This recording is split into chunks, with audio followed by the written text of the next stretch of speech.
عبد الله القاسم والزهراء وعلى آله وأصحابه أجمعين وعن كل الصحابة والقرابة والتابعين وتابع التابعين ومن تبعهم بإحسان إلى يوم الدين ثم إلى أرواح آبائي وإخواني من الأنبياء والمرسلين والملائكة المقربين والملائكة السماوات والأرض والأولياء الله تعالى والصالحين من المشرق والمغرب والعلماء العاملين والفقهاء والقضاة والسادة الصوفية والمحققين والأستاذنا والمشايخنا وذوي الحقوق الواجبات علينا ولجميع المسلمين والمسلمات والمؤمنين والمؤمنات والأحياء والأموات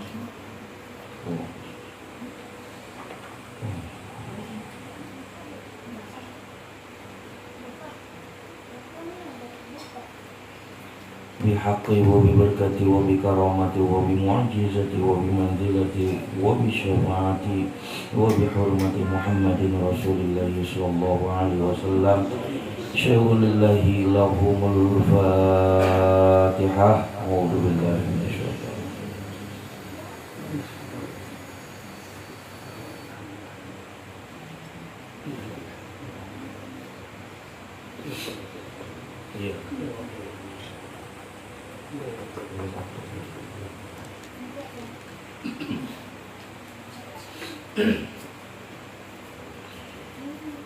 Bismillahirrahmanirrahim. Alhamdulillahi rabbil alamin. Wassalatu wassalamu ala asyrafil anbiya'i wal mursalin Sayyidina wa maulana Muhammadin wa ala alihi wa ashabihi ajma'in, amma ba'd. Puji syukur kehadirat Allah Subhanahu wa ta'ala terpanjatkan selalu dan senantiasa atas segala karunia dan nikmat-Nya pada setiap diri kita, dalam kudrat iradatnya dan dalam kasih sayangnya, di setiap waktunya dan di setiap harinya. Salawat dan salam terhaturkan pula kepada junjungan kita baginda Nabi besar Muhammad Rasulullah sallallahu alaihi wasallam beserta para ahlul bait keluarga beliau dan juga kepada para sahabat-sahabat beliau, termasuk juga kepada sekalian umat-umat sepanjang masa, di setiap waktunya, di setiap generasinya sampai akhir zaman.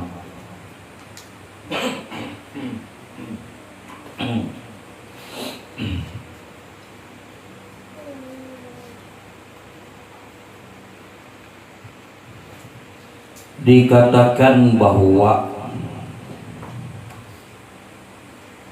afdolun zikri fa'lam annahu la ilaha illallah,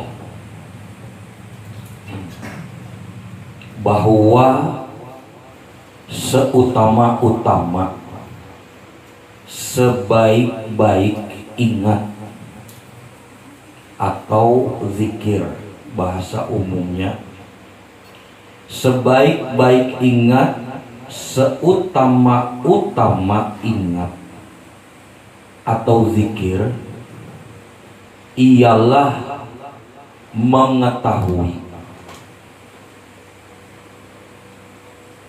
bahwasannya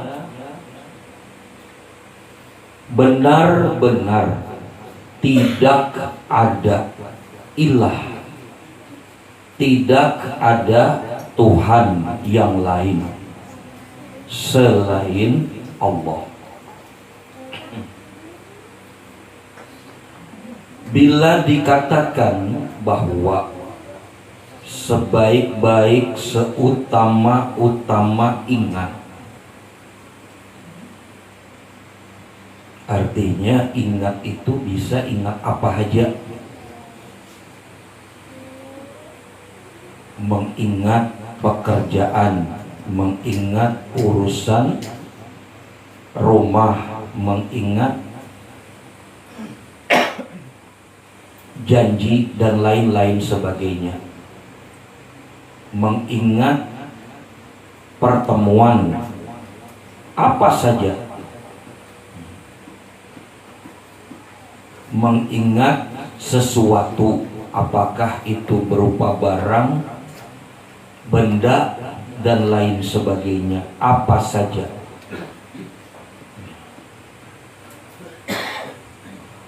Apa saja dapat masuk di dalam ingatan. Hanya saja dari sekian banyak yang diingat, dari 1001 macam apapun yang diingat atau yang teringat, maka tidak ada yang lebih baik, tidak ada yang lebih utama, tidak ada yang paling istimewa selain mengingat dari apa yang diketahuinya tentang Tuhannya atau tentang Allah. Di situ dikatakan fa'lam. Berarti untuk masuk kepada esensi atau isi daripada la ilaha illallah, ialah mengetahui akan rahasia tentang Allah, mengetahui rahasia tentang Allah.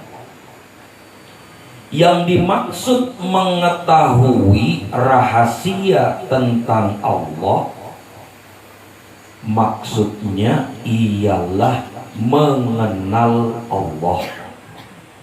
Dan ini yang kita pelajari di majelis kita ini, di setiap malam Sabtunya, bertahun-tahun lamanya. Ialah mengenal Allah. Mengenal Allah itu ia bermaksud mengetahui rahasia Allah. Kenapa dikatakan rahasia Allah? Apakah maksudnya Allah berahasia-rahasiaan? Bukan. Maksud rahasia Allah, maksudnya ialah karena manusia itu awal mulanya sebelum ia mengerti akan Allah, maka dirinya belum dapat mengenal Allah. Nah, itu maksudnya rahasia. Allah menjadi sesuatu yang ia tidak ketahui. Allah menjadi hal yang ia tidak ketahui. Berarti rahasia. Artinya sesuatu yang tidak diketahui itu rahasia. Rahasia itu adalah sesuatu yang tidak atau belum diketahui. Nah, oleh karena itu, tidak mengenal Allah atau belum mengenal Allah, maka berarti Allah menjadi rahasia bagi dirinya. Begitu maksudnya. Berarti saat itu Allah masih menjadi rahasia bagi dirinya. Begitu maksudnya. Nah, Bila ia telah mengetahui atau mengenal Allah, maka berarti tidak ada rahasia lagi. Artinya Allah itu kalau bahasa Inggrisnya itu betampai, sudah. Itu Inggris pahuluan. Betampai. Menampak. Ketika Allah itu sudah betampai bagi dirinya, benampak bagi dirinya, maka Allah bukan rahasia lagi bagi dirinya. Begitu maksudnya.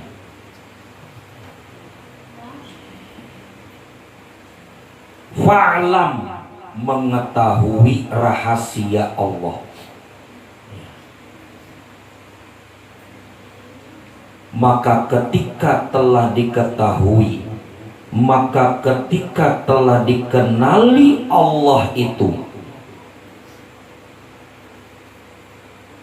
barulah ia mengerti bahwa memang tidak ada Tuhan-Tuhan yang lain. Begitu maksudnya. Setelah ia mengerti akan Allah, karena ia kenal dengan Allah, barulah di situ ia akan mengerti bahwa benar tidak ada Tuhan-Tuhan yang lain. Yang ada hanya satu Tuhan, ilahun wahid. Hanya satu-satu saja Tuhan itu, yang umumnya dikenal dengan nama Allah.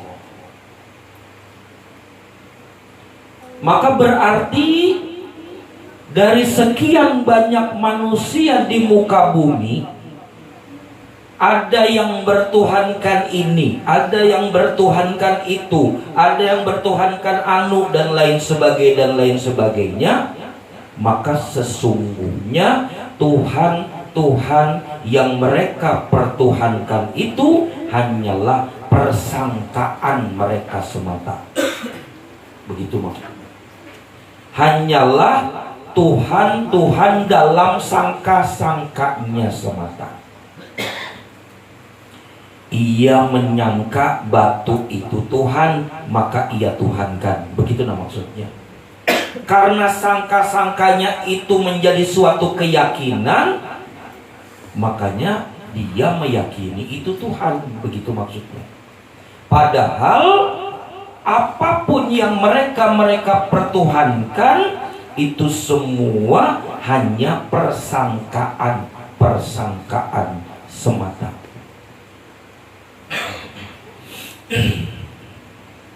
Apakah yang berbentuk patung? Apakah yang berbentuk berhala? Ada juga yang api, ada juga yang matahari dan lain sebagainya. Itu semua persangkaan saja.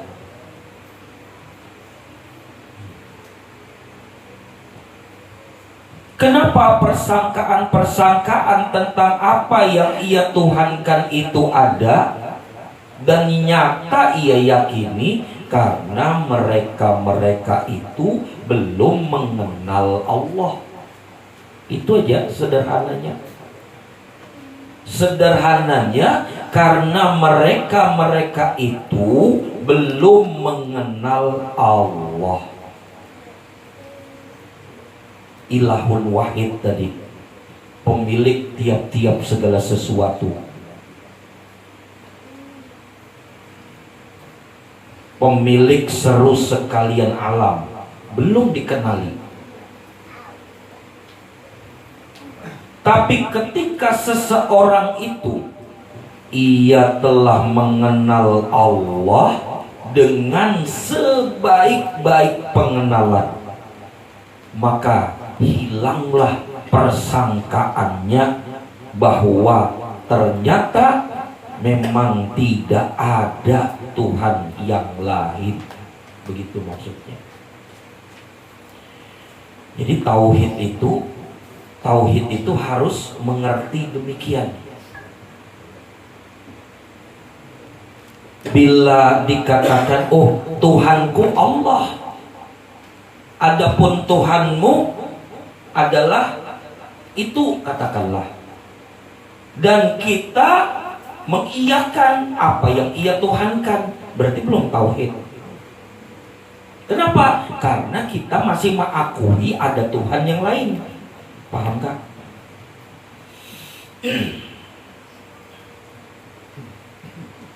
Sama halnya kita masih mengakui ada Tuhan yang lain selain Allah. Ketika kita belum mengetahui bahwa Tuhan yang mereka sembah itu, entah apapun namanya, belum kita ketahui bahwa sesungguhnya itu hanyalah Tuhan prasangka semata. Begitu. Maka berarti tauhid yang tertanam di diri kita belum murni. Maka berarti tauhid dalam diri kita belum sempurna. Kenapa? Tanpa sadar kita masih mengakui ada Tuhan yang lain, walaupun tidak kita jadikan Tuhan. Paham lah?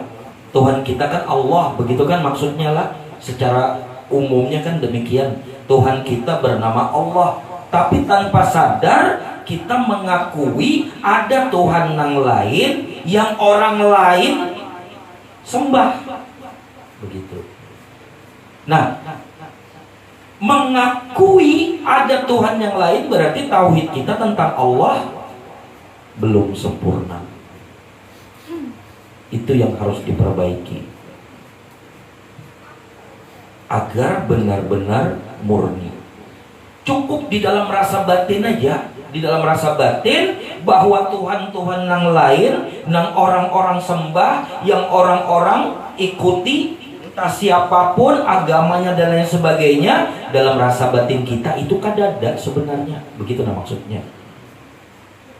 Yang lain-lain, Tuhan-Tuhan yang lain tadi itu yang banyak orang-orang menyembah, dalam rasa batin kita itu hanya prasangka mereka aja, menyangka apa yang mereka sembah adalah Tuhan.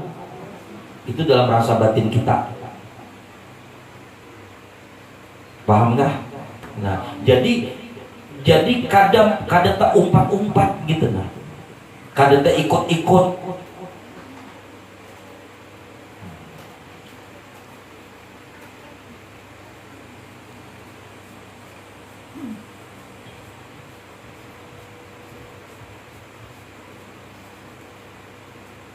Aplikasinya dalam kehidupan, apa yang engkau yakini, ya itulah silahkan. Apa yang aku yakini, ya inilah. Begitu maksudnya. Lakum dinukum waliyadin.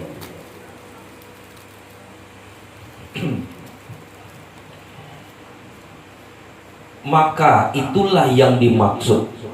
Tidak ada Tuhan selain Allah. Bermakna jangan lagi sekecil apapun di dalam rasa batin kita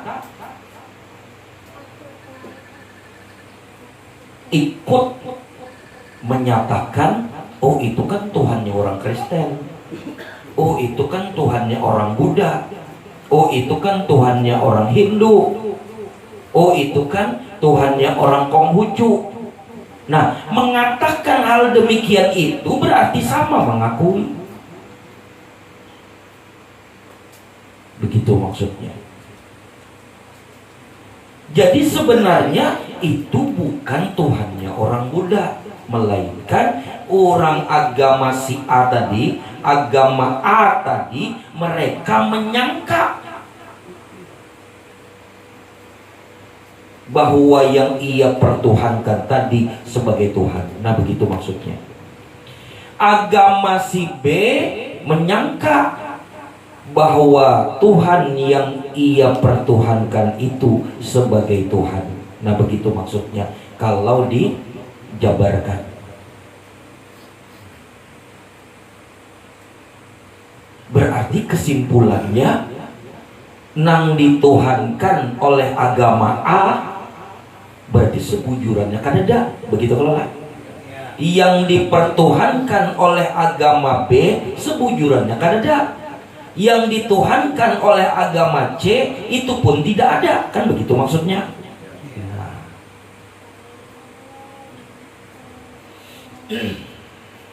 Ini untuk memperbaiki kualitas tauhidnya tadi, sehingga selesai malam hari ini, nah kita belajaran kada lagi kita berumpat-umpat mengatakan oh ternyata ada. Itu jangan. Yang ada hanya Allah, itu aja.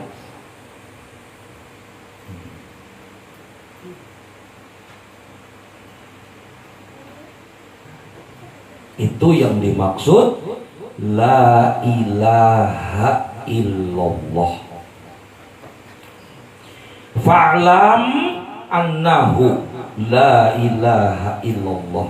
Mengetahui bahwasannya, mengenali bahwasannya benar tidak ada Tuhan yang lain selain Allah.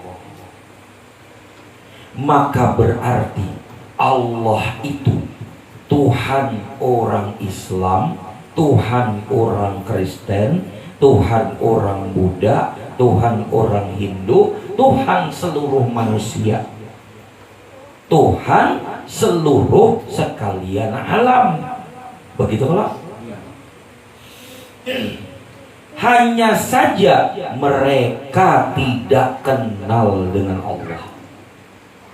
Karena mereka tidak mengenal Allah yang sesungguhnya adalah Tuhan mereka yang sebenar-benarnya.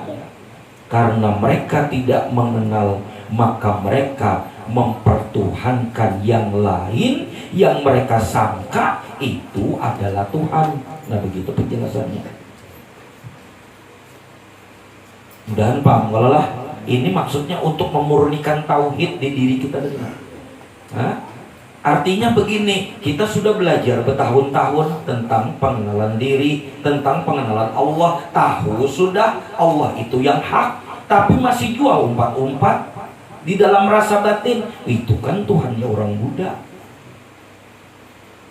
itu kan Tuhannya orang Konghucu, itu kan Tuhannya orang Hindu. Kayak itu dah. Itu tanpa sadar sudah menodai tauhid yang ia pelajari, yang ia kenali bertahun-tahun lamanya. Walaupun tidak mengganggu imannya, tidak. Kenapa? Karena ia tetap meyakini Allah. Begitu lah. Imannya kada terganggu, kada. Cuman tauhidnya ternodai. Itu aja.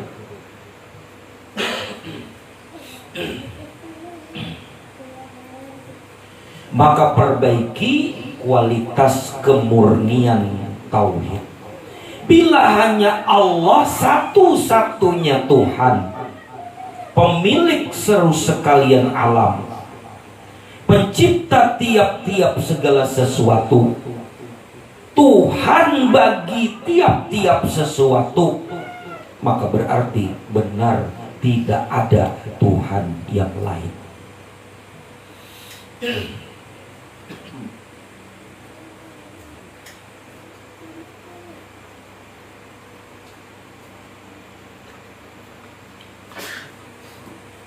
Itu dulu dimurnikan tauhidnya. Lalu kemudian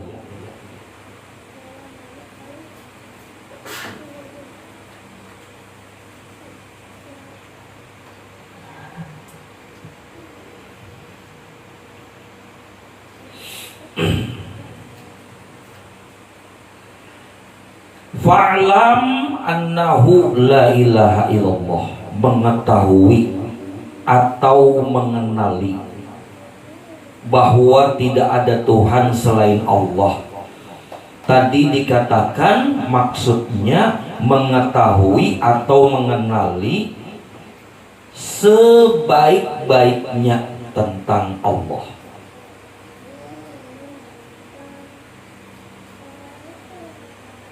Kalau ujar kita, misalkan kita mau mengenali seseorang, maka kenali betul-betul luar dalam. Nah, gitu kan. Kenali betul-betul luar dalam. Jika kita hendak mengenali seseorang, itu pun kita sebaik-baik mengenal seseorang ialah mengenali luar dalamnya. Maka begitu juga Allah. Sebaik-baik mengenali Allah ialah mengenali Allah luar dalam. Maksud luar dalam apa? Luar itu zahir, dalam itu batin. Kan kayak itu lah. Mengenali Allah zahiru wal batinu.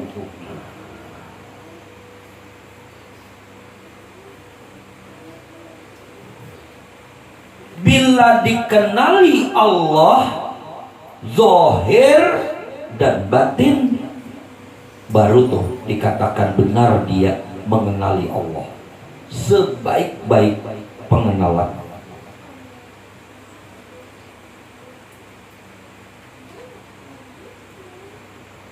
Ada yang mengenali Allah secara zahir, sebatas namanya saja. Ada yang mengenali Allah secara zahir, bukan hanya namanya saja, tapi hanya berdasarkan cerita-cerita, berdasarkan informasi-informasi, berdasarkan kabar-kabar. Oh, kata Pak Kiai ini, kata Pak Guru itu, kata Pak Ustadz yang ini, kata Syekh yang itu, Allah itu begini. Itu namanya kenal Allah secara zahir, hanya lewat kabar, hanya lewat informasi, hanya lewat cerita-cerita. Berarti belum kenal Allah dengan sebenarnya, hanya tahu kisah.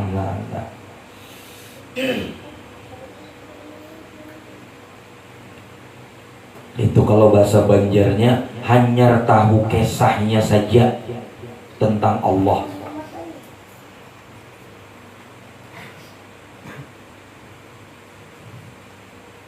Bila masih mengenal sebatas nama, bila masih mengenal sebatas kisah-kisah, cerita-cerita, kabar-kabar, informasi-informasi, berarti belum kenal lagi tuh.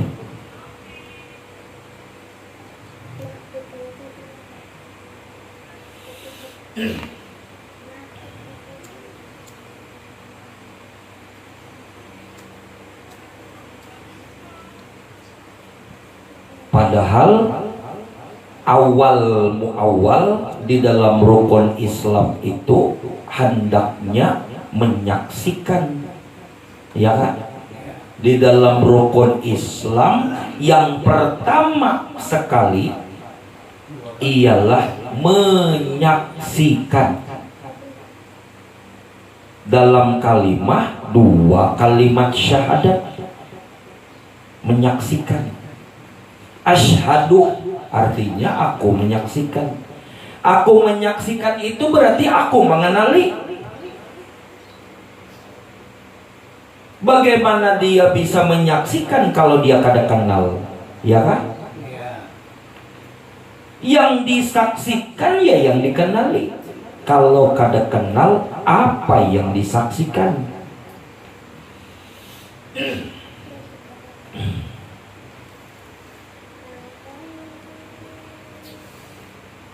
Bila rukun Islam yang pertama itu hajana,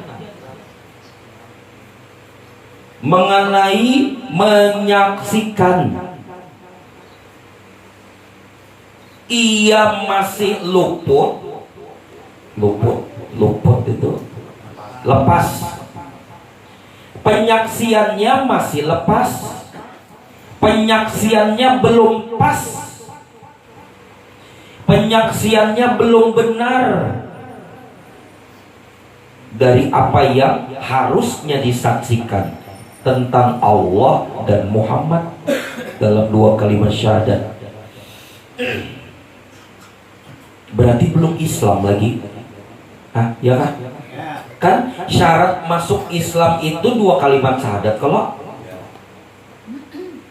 bila belum pas penyaksiannya pada dua kalimat syahadat, berarti belum pas lagi Islamnya.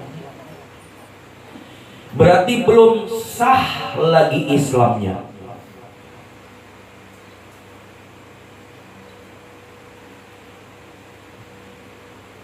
Bila belum pas Islamnya, bila belum pas lagi Islamnya, belum sah lagi Islamnya, sudah dikatakan Islam kah belum? Belum malah, ya kah? Jika belum pas Islamnya, belum sah Islamnya, maka berarti ia belum Islam. Jika ia belum Islam, lalu ia bersembahyang.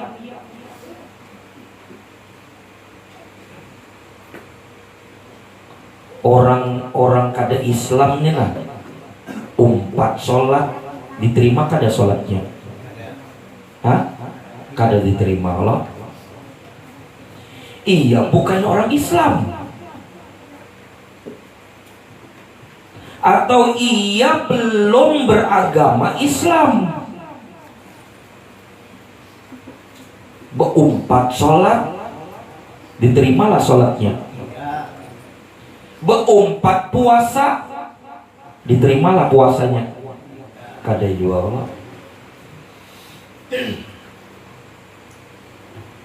Sedangkan di dalam sembahyang itu, sedangkan di dalam sholat itu, adakah ikrar dua kalimat syahadat?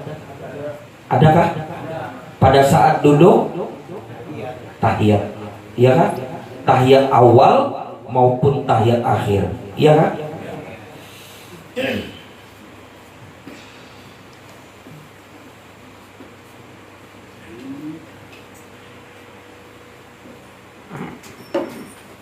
Kayak apa mau diterima sholatnya? Kayak apa mau diterima ibadahnya?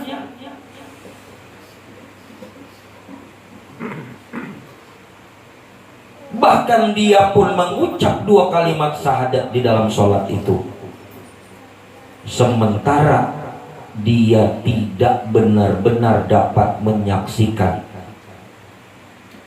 Nah itu maksudnya kalau yang dikatakan seseorang yang belum kenal akan Allah dan Rasulnya, maka setiap waktu dalam keadaan syirik.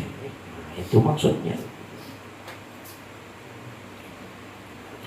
Bila tidak mengenal Allah, tidak mengenal Rasulnya, berarti ia belum dapat menyaksikan Allah. Berarti ia belum dapat menyaksikan Rasulnya. Bila ia tidak dapat menyaksikan Allah, belum dapat menyaksikan Rasulnya, karena ia tidak kenal Allah dan Rasulnya,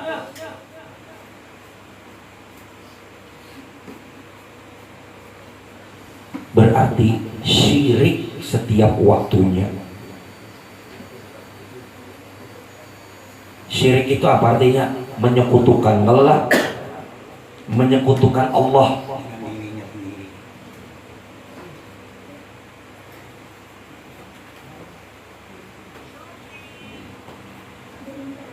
Kalau bahasa sederhananya, ia lebih dapat menyaksikan kalau ini air mineral.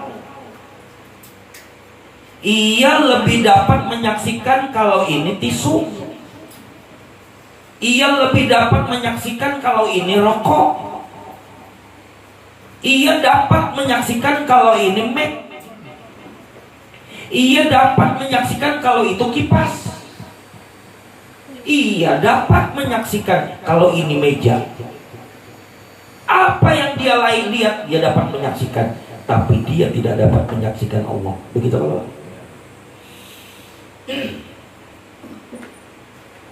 Kalau bahasa hakikatnya, apa-apa yang ia saksikan, maka itu yang ia kenali.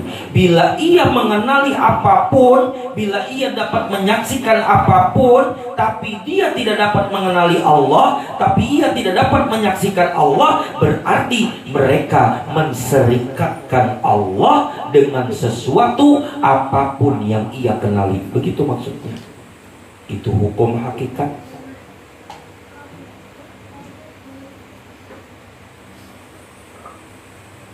Makanya kenapa di malam Sabtu kemarin tersampaikan kisah nang lalu, mungkin ratusan tahun nang lalu, zamannya Datu Sanggul.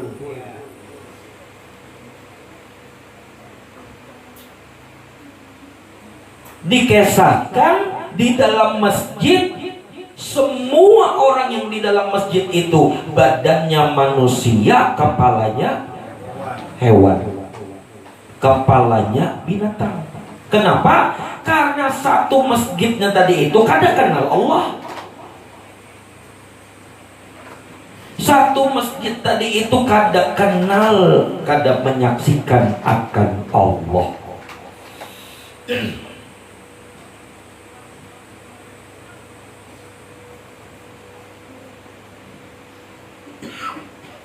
Maka nang terlihat oleh si utusan itu bukan nang ajan, tukang ajannya aja, nang berkepala binatang, nang imamnya gen berkepala binatang juga. Sudahnya makmum nang banyak berkepala binatang juga. Pertanyaannya, ini pertanyaan untuk bahan renungan. Bila ratusan tahun yang lalu, anggaplah zamannya Datu Sanggul sekitar tahun 1700-1800-an. Tahun 2000 kalau lah. Tahun 1700-an, tahun 1800-an, di masjid nang dilihat utusan tadi itu, nah, orang-orang yang berada di dalamnya berbadan manusia, berkepala binatang. Waktu itu 100-200 tahun yang lalu. Apalagi sekarang, ya kan? Apalagi sekarang tahun 2000-an dah. Lewat 200-an tahun.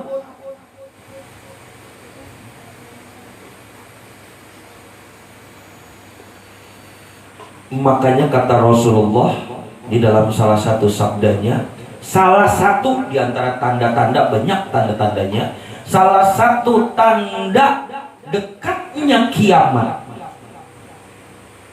salah satu tandanya ialah orang banyak berlomba-lomba untuk memperbagus, untuk mempercantik masjid, tapi tidak ada orangnya di dalamnya.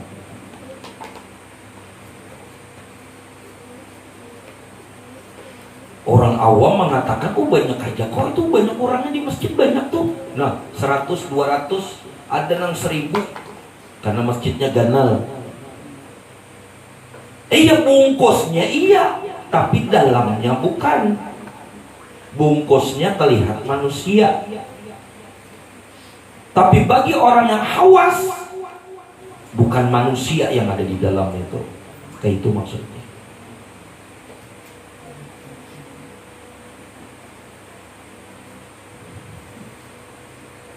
Yang perlu direnungkan tadi apa maksudnya? Berarti saat ini, zaman sekarang ini adalah zaman sudah mendekati kiamat.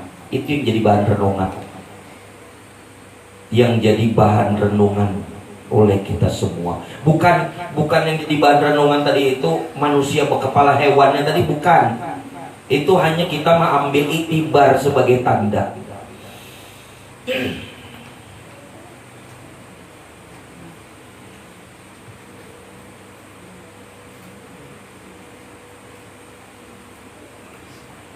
Apa yang jadi bahan renungan? Jika 200 tahun yang lalu aja tuh dilihat oleh utusan nang beumpat lawan Datu Sanggul itu dalam masjid berkepala hewan rata-rata, apalagi sekarang makinnya tuh Pang. Maka berarti karena zaman sekarang ini sudah mendekati kiamat, maka murnikan tauhid di diri kita. Begitu maksudnya. Jadi bahan renungan.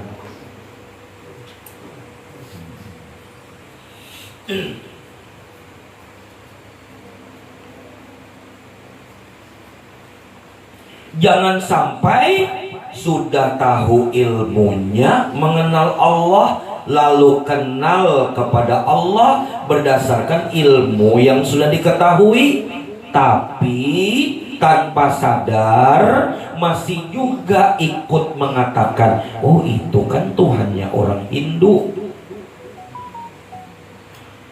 Krishna, apalagi Rama, ya kah? Wisnu, apalagi dah, Brahma, Siwa, itu Tuhannya orang Hindu. Masih mengatakan itu, nah, murnikan tauhid di diri kita. Begitu maksudnya. Sayang ilmu yang sudah dituntut, pahamlah. Sayang ilmu yang mungkin kita sudah bertahun-tahun belajar mengenali Allah, jangan lagi mengatakan kayak itu. Brahma, Wisnu, Siwa, Krishna, atau apapun nama-nama dari Tuhan-Tuhan yang mereka pertuhankan, itu hanyalah Tuhan sangka-sangka yang mereka menyangka itu adalah Tuhan. Sebenarnya itu bukan Tuhan. Nah kayak itu, perbaiki ininya agar kembali murni tauhidnya.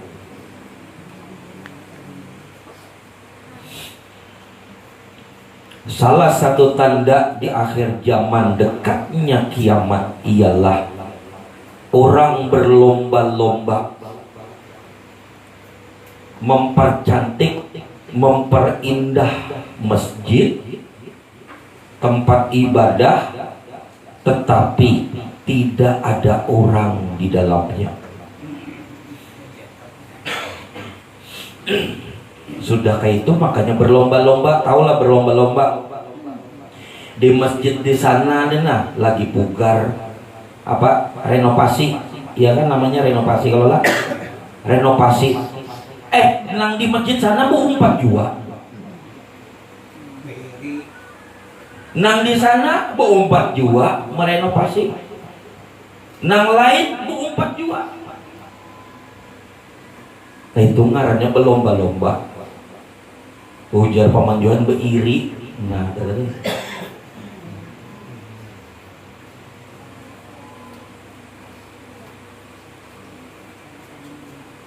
kada tahu di dalamnya apa bekelahian kah pengurus di dalamnya, wallahu alam. Nyatanya ada aja pengurus-pengurus masjid yang bekelahian, ya kan? Berbeda pendapat, berbeda paham, berbeda pemikiran, lalu kada betaguran. Padahal sembahyang satu saf. Mungkin bukan hanya satu saf bersebelahan. Begitu assalamualaikum warahmatullah, assalamualaikum warahmatullah, menyingkir yang satu ke belakang. Kenapa? Karena di sebelah tadi ada betaguran. Ada juga kayak itu.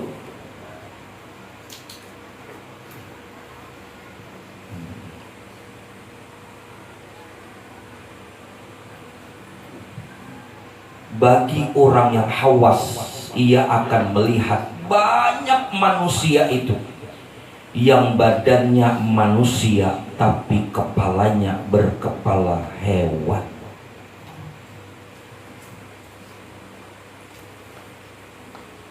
Dakanya kita ini nalah dilihatkan mungkin takut dan kita kan kau guring. Busia tuh mimpi-mimpi. Ya Allah.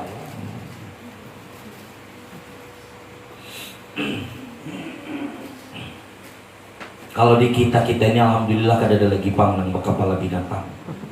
Insya Allah kada ada lagi nang kepala binatang di kita ini. Tapi nang betanduk ada. Nang betanduk ada masih. Ada apa-apa kena dipotong tanduknya kan.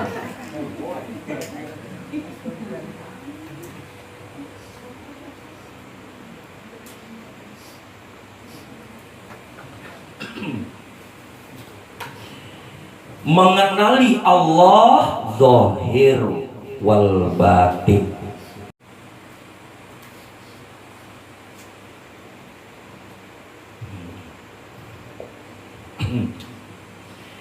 Segala rahasia apapun, tiap-tiap segala sesuatu apa aja,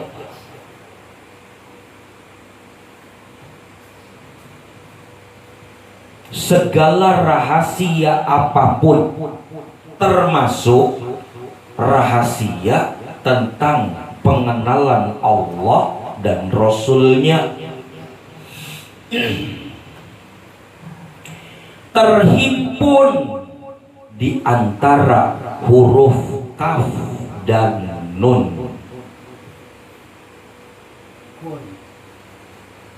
Segala rahasia apa saja terhimpun di antara huruf kaf dan nun. Kaf dan nun itu bila bersambung baharakat lalu bunyinya kun.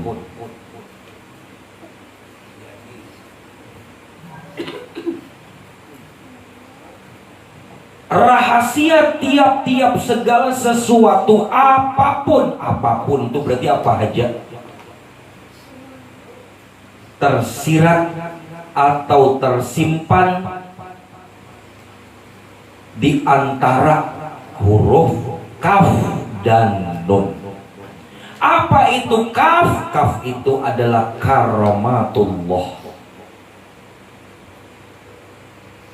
Apa itu nun? Nur Muhammad atau Nurullah. Nur Muhammad atau Nur Allah.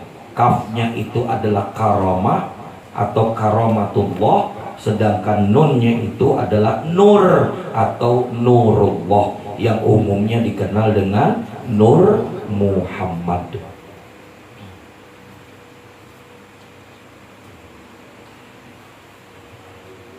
Di antara huruf kaf dan nun ialah lam dan mim. Itulah la ilaha illallah Muhammadur Rasulullah.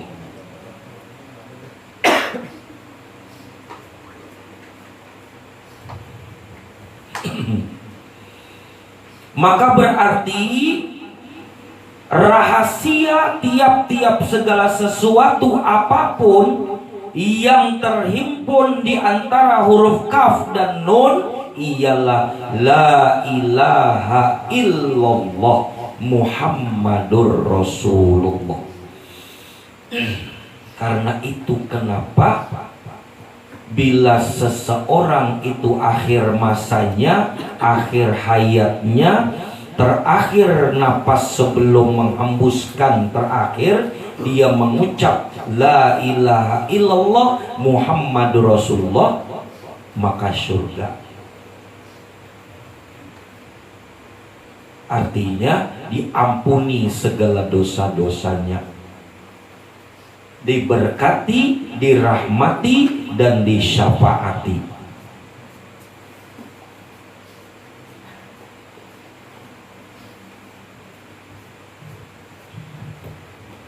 Di antara huruf kaf dan nun adalah la ilaha illallah Muhammadur Rasulullah. Kalimat la ilaha illallah Muhammadur Rasulullah dalam pembelajaran kita di majelis kita ini, dulu sekali sudah saya sampaikan, dalam hakikat yang mesti teriyakini di kedalaman batin. La ilaha illallah misra atau tersirat pada hayat.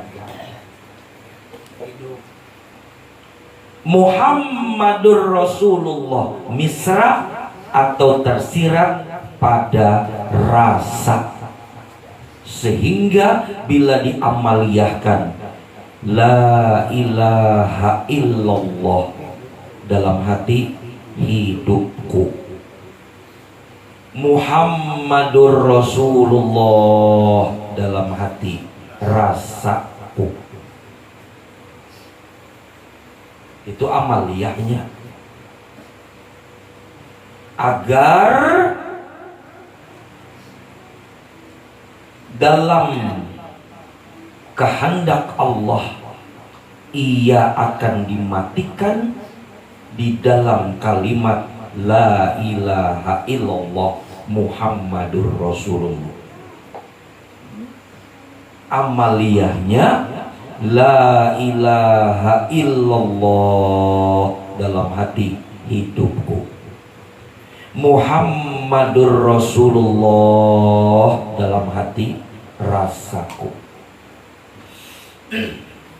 Sempurnanya amalan itu ialah ketika tarik napas la ilaha illallah, hidupku, lalu taguk liur, lalu keluarkan Muhammadur Rasulullah dalam hati, rasaku. Masih ada yang ingat berapa kali bacanya? Berapa kali? 111 kali. Handap aja 111 itu kan ada banyak. Sekali aja bacanya 111 kali. Tapi kan sekali aja bacanya Allah. Kapan? Terserah. Lebih baik malam, gitu. Menjelang mau tidur silahkan. Bisakah dikurangi lagi? Nah, kayaknya itu dasar koler panggilan.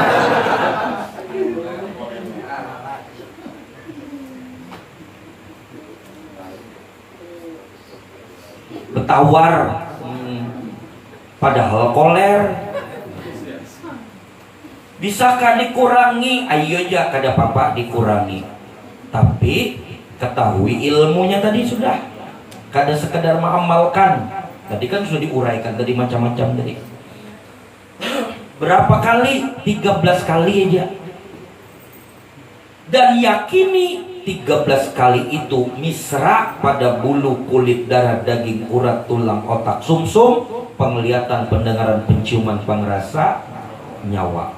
Cukup dalam keyakinan aja. Kenapa 13 kali? 13 itu dia misra kepada bulu, kulit, darah, daging, urat, tulang, otak, sumsum, penglihatan, pendengaran, penciuman, pengrasa, nyawa.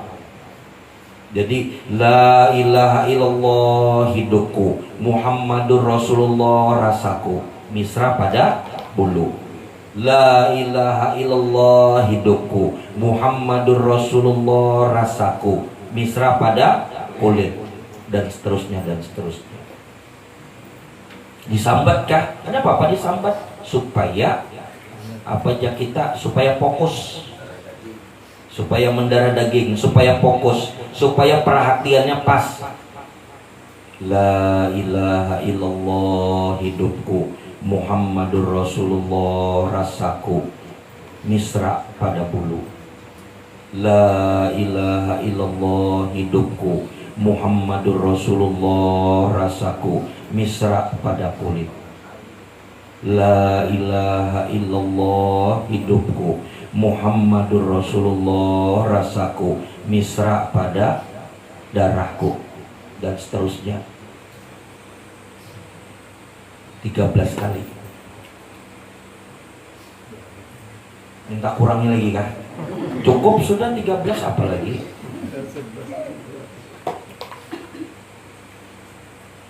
rukun sembahyang kalau 13 lah. Iya.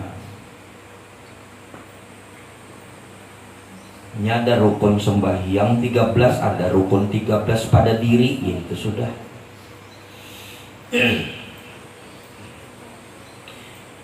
La ilaha illallah Muhammadur Rasulullah.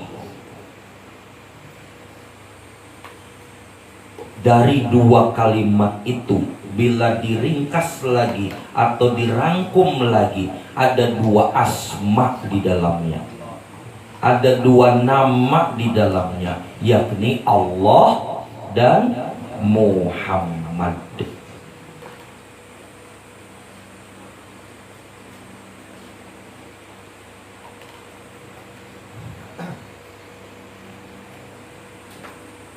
Nah, ini juga perlu dipahami dan diyakini dalam pengajian kita di majelis Nena.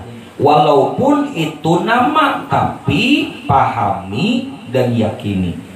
Nama Allah merujuk kepada jati diri Tuhan.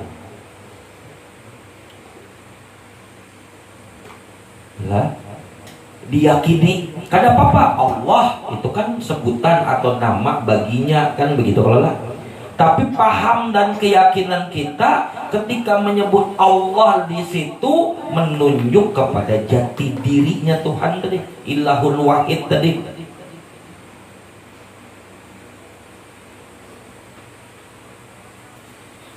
Adapun Muhammad menunjuk kepada Nur Muhammad, atau dalam pembelajaran kita disebut wajahnya, ya kan?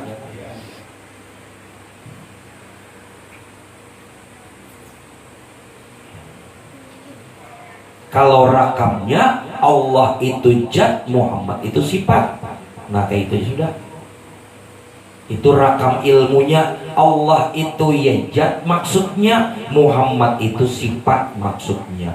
Yang dimaksud zat tadi ya jati diri, yang dimaksud sifat itu ialah rupa. Rupa itu wajah kan?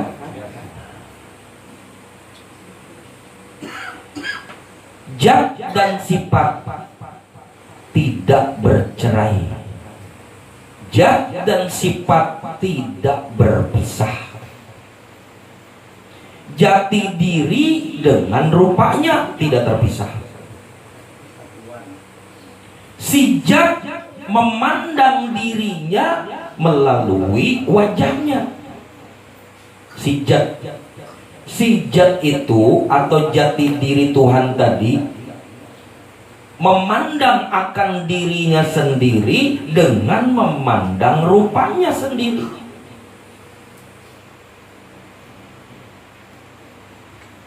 Kalau itibarnya nih lah, itibar, ini itibar. Kitanya nah masing-masing diri.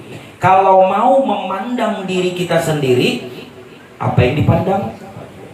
Wajah kita. Kalau rupa kita yang dipandang, begitu.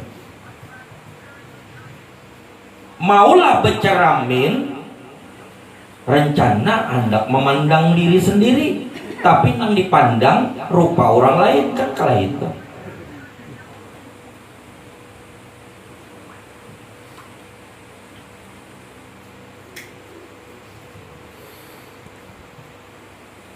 pastinya ketika diri memandang di cermin, pasti yang terpandang wajahnya sendiri. Dirinya dan wajahnya tidak terpisah. Dirinya dan rupanya tidak bercerai. Ia memandang dirinya sendiri dengan memandang rupanya sendiri. Kayak itu kalau lah. Nah, zat tadi itu atau jati diri Tuhan tadi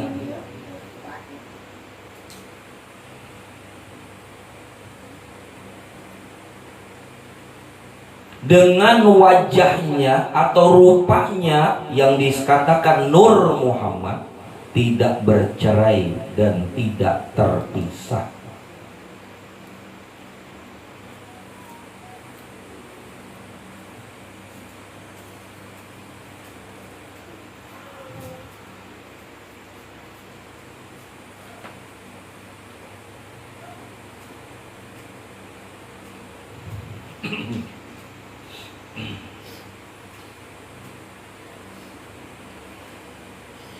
Allah Muhammad.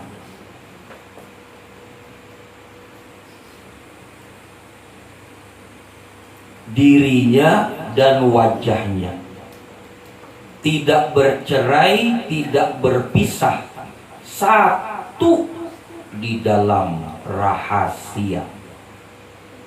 Satu di dalam rahasia. Allah Muhammad, dia satu di dalam rahasia. Jati diri itu batin, rupa wajahnya itu zohirnya. Maka zohir batin tidak terpisah.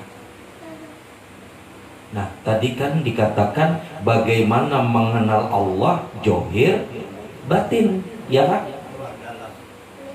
Mengenali Allah zohir dan batin atau luar dalam.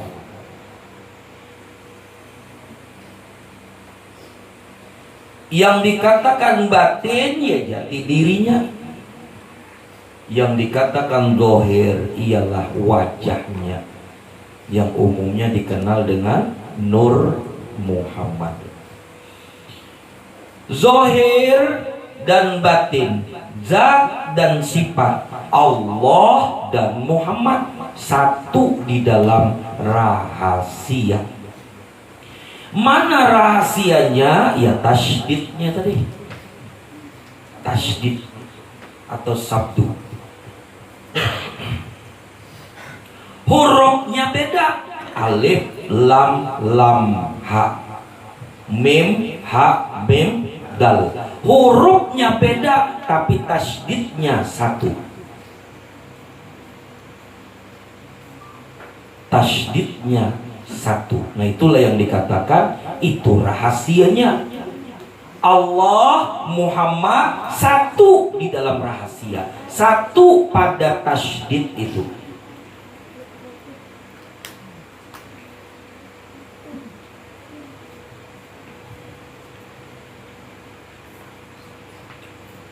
Tasydid itu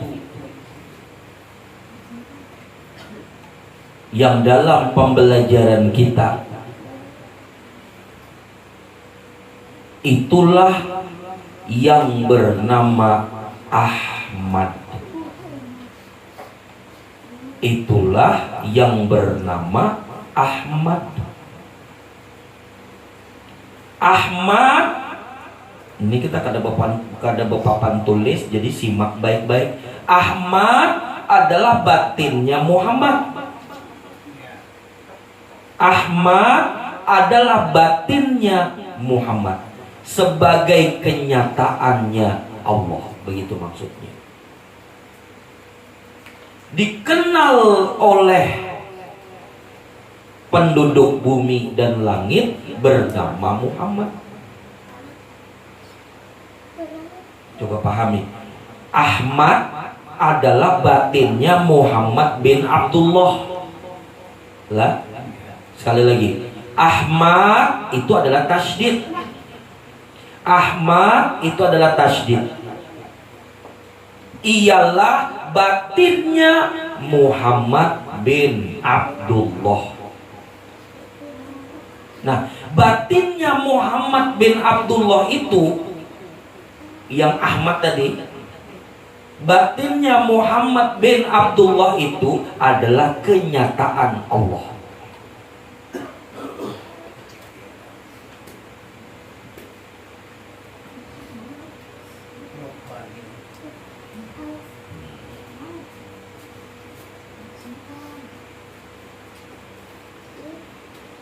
Bila diringkas lagi, tasydid bila ke Allah batin, tasydid bila ke Muhammad johir, kayak gitu nah.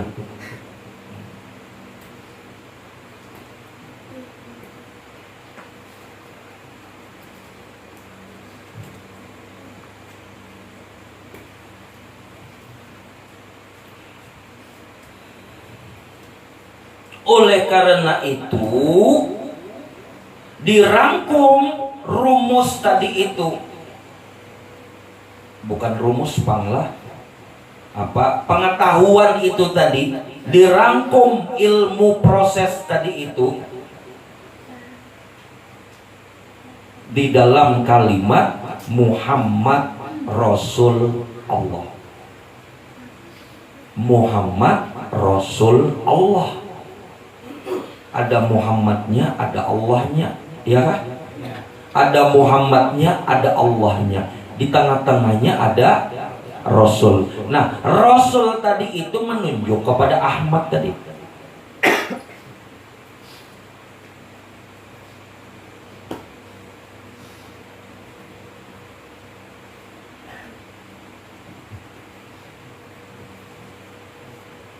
Bahasa halusnya, ini bahasa halusnya, Muhammad Rasulullah itu artinya ialah Muhammad rahasia Allah. Itu bahasa halusnya. Muhammad Rasulullah arti hakikatnya, arti hakikat ialah Muhammad rahasia Allah. Arti awamnya, arti umumnya, Muhammad pembawa risalah Allah. Ini arti umum. Arti umum yang dikenali oleh banyak orang muslim. Muhammad Rasulullah artinya bagi mereka Muhammad adalah pembawa risalah Allah. Sedangkan arti dari segi hakikat Muhammad Rasulullah ialah Muhammad rahasia Allah. Yang dimaksud rahasia di situ ialah Ahmad.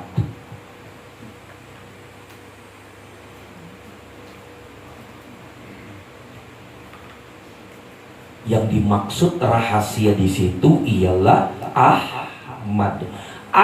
Menunjukkan kepada Ahad, Mad menunjukkan kepada Muhammad. Paham nggak?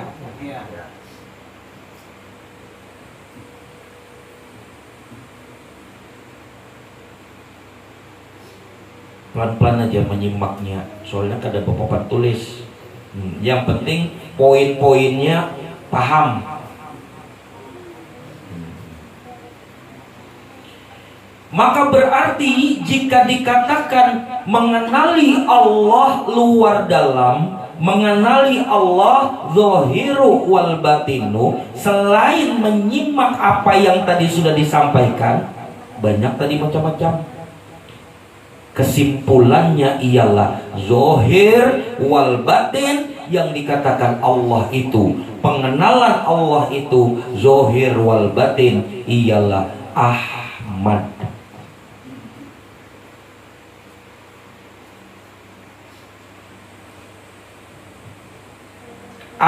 Menunjukkan Ahad, Mad menunjukkan Muhammad.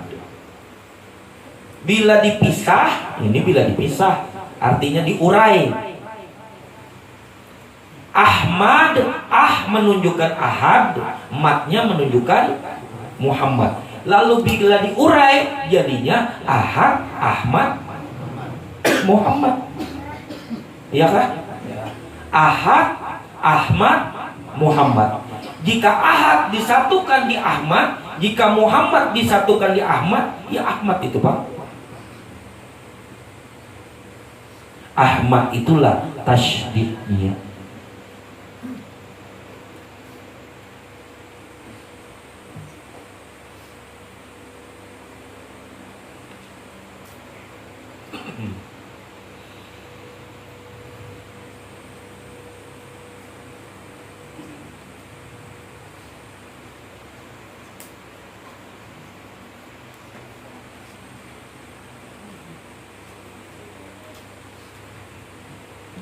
Jadi ketika disebutkan asma Ahmad, secara tidak langsung dia menyebut Allah dan dia juga menyebut Muhammad.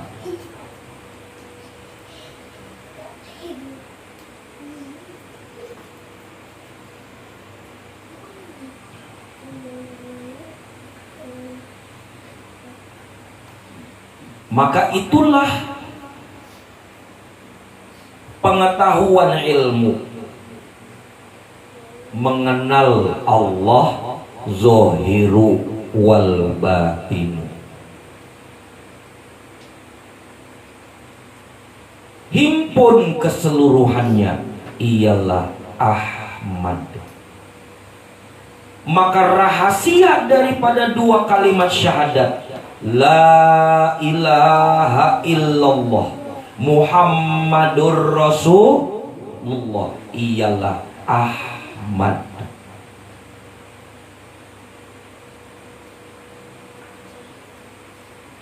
Rahasia daripada La ilaha illallah Muhammadur Rasulullah ialah Ahmad.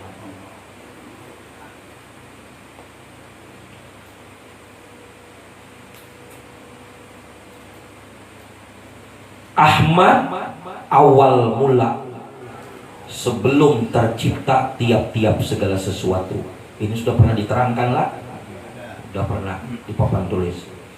Ahmad adalah awal mula sebelum tercipta tiap-tiap segala sesuatu. Dari Ahmad lalu memancar nur. Pancaran-pancaran nur tadi disebut dengan sekalian roh. Ya kan? Sekalian roh. Ahmad memancar nur. Nah, pancaran nur dari Ahmad tadi itu, yang banyak pancaran nur dari Ahmad tadi itu, itulah sekalian roh. Termasuk roh-roh kita nih kan? Adalah pancaran nur dari Ahmad.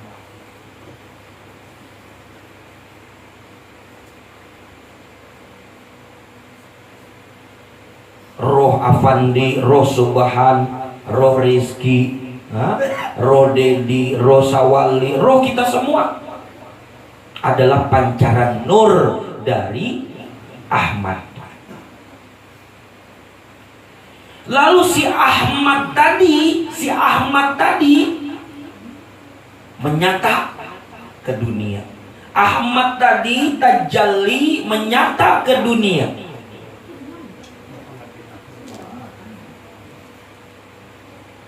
Awalnya misra kepada Abdullah, lalu kemudian misra lagi kepada Siti Aminah, lalu kemudian misra mewujud ke alam dunia, diberi nama Muhammad. Yang Ahmad ini tadi, yang Ahmad ini tadi.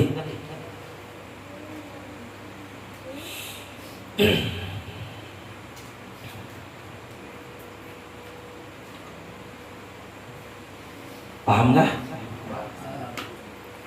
Diulang lagi kah? Sudah sering kah? Sekali lagi, Ahmad adalah awal mula sebelum tercipta tiap-tiap segala sesuatu. apapun.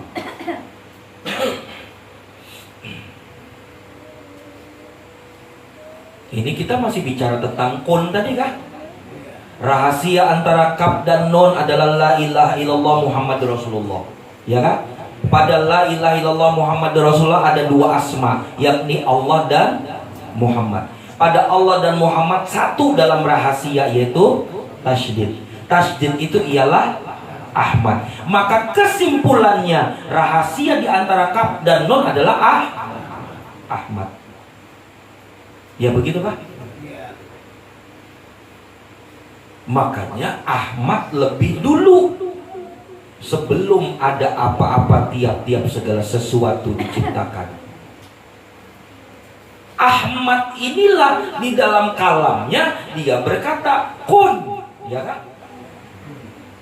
Iza arada syai'an ayyaqula lahu kun fayakun.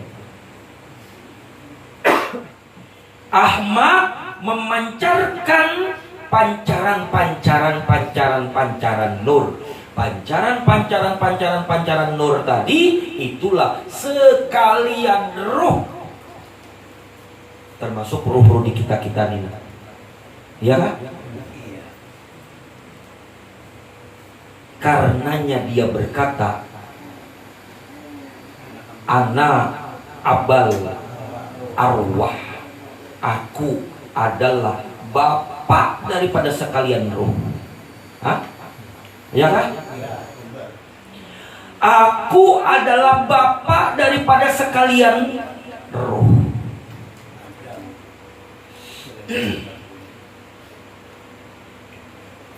Jika kalian ini paham bahwa roh di diri kalian ini adalah pancaran daripada si Ahmad tadi, sehingga si Ahmad mengatakan bahwa dia adalah bapak daripada sekalian roh, berarti kalian itu, roh-roh yang ada di diri kalian itu bernasab. Hah? Ya kan? Bernasab rohnya, bernasab nurnya kepada si Ahmad.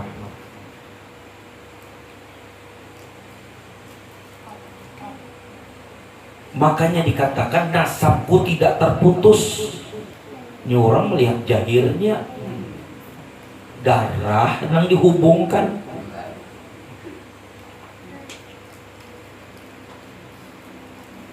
Padahal darah itu ketika keluar dari tubuh dia akan mengering. Ya kan? Ketika darah itu mengering, sel darah mati. Ya kan?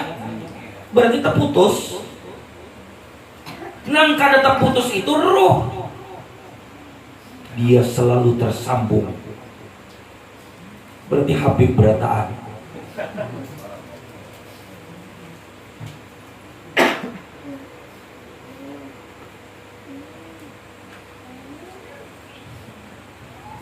Nasabku tidak terputus, katanya. Nasab apa? Nasab roh tidak terputus.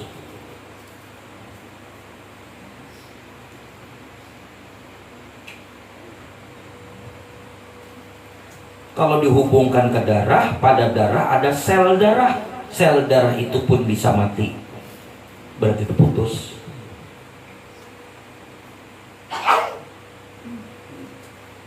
Roh pada diri kalian tuh, semua yang ada di diri kita, roh tadi adalah pancaran nur dari si Ahmad yang tidak terputus.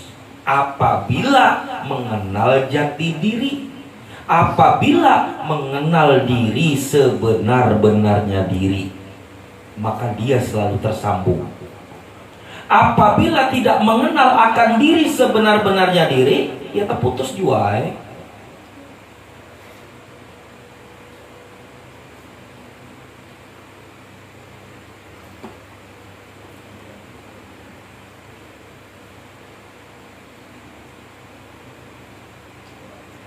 Lalu si Ahmad ini, Ahmad inilah satu-satunya, tidak ada yang lain.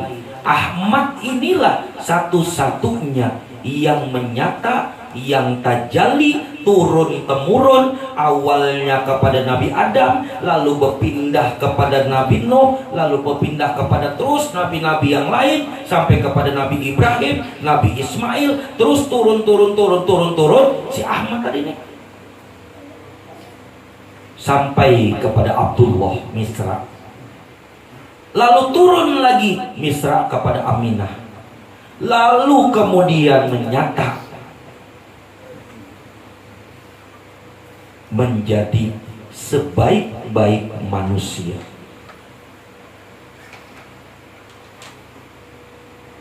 Yang diberi nama Muhammad.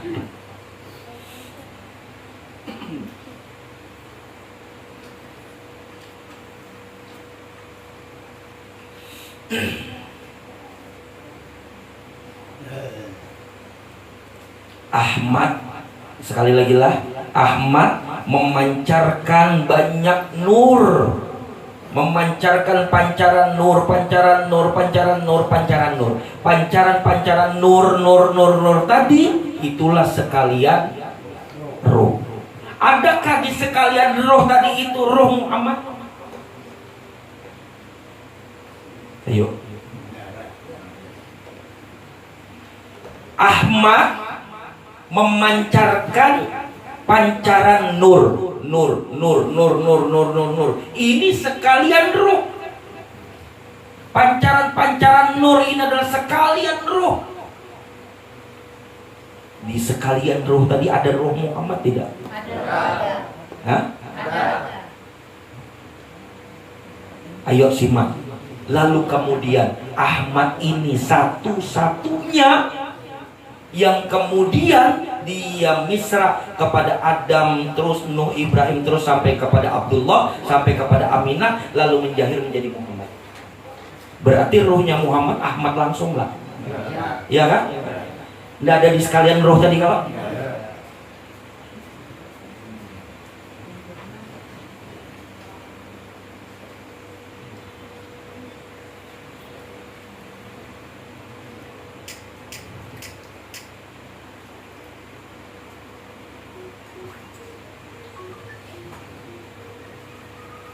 Ruh Muhammad, kalau dikatakan ruh Muhammad, ialah langsung Ahmad tadi.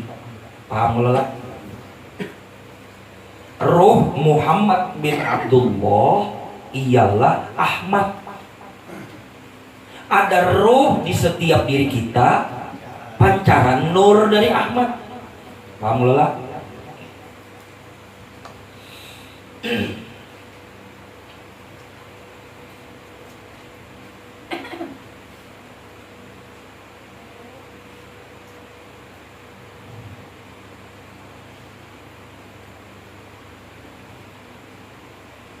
Untuk mempertegas lagi, sebelum Ahmad itu misra kepada Adam, misra kepada Nuh, misra kepada Ibrahim, turun terus ke Ismail, terus turun kepada Abdullah, sampai kepada Aminah, sampai kemudian menyata menjadi Muhammad.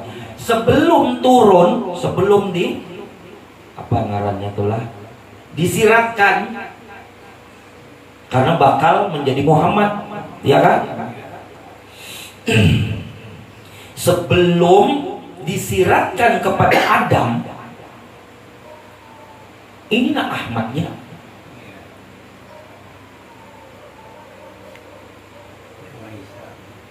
Ini Ahmadnya. Singkat cerita jadi Muhammad, ya kan? Singkat cerita jadi Muhammad bin Abdullah. Hidup dalam kehidupan dunia pada usia kurang lebih 63 tahun. Kejahiran Muhammad bin Abdullah wafat, ya kan? Kezahiran Muhammad bin Abdullah wafat. Maka kemana si Ahmadnya? Itu pertanyaannya.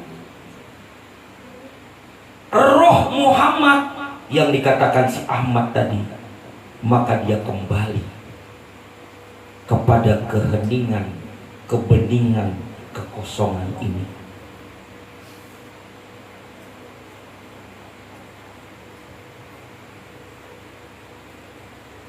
Maka singkat ilmunya, Ahmad itulah yang dikatakan Nur Muhammad yang qadim, yang bersifat qadim.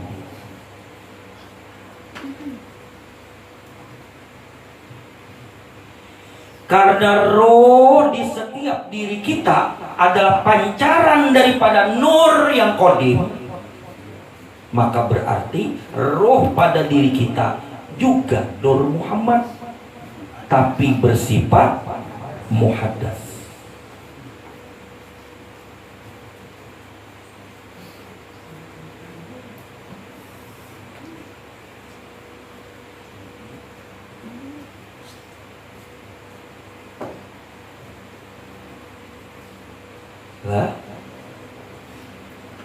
Bila Nur Muhammad itu tadi dikatakan dia berasma Ahmad, ya kan? Walaupun yang awal dia bersifat qadim, adapun yang ada pada diri kita bersifat muhaddas, tapi satu pancaran nur, ya kan? Berarti satu di dalam cahaya Nur Muhammad juga adanya, ya kan? Maka berarti pancaran Nur Muhammad yang bernama Ahmad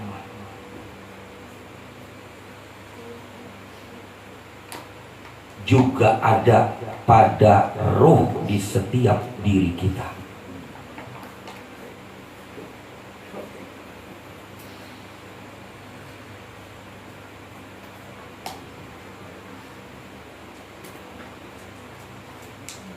Bila pandai merasakannya, maka berarti pas dia telah mengenali Allah Zohir wal batin.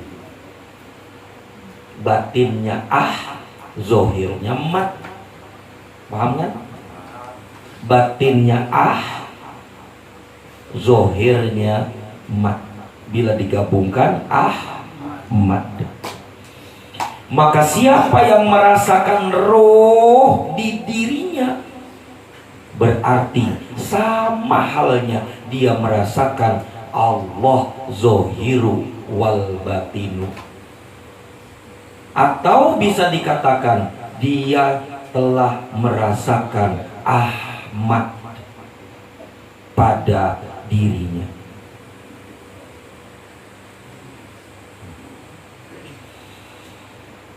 Maka mereka itulah orang yang mengenal Allah Zohiru wal batinu. Berarti dia telah mengenal rahasia Allah. Mereka itulah yang dikatakan insan kamil. Artinya insan yang sempurna. Siapa insan yang sempurna? Yakni insan yang telah mengenal Allah Zohiru wal batinu.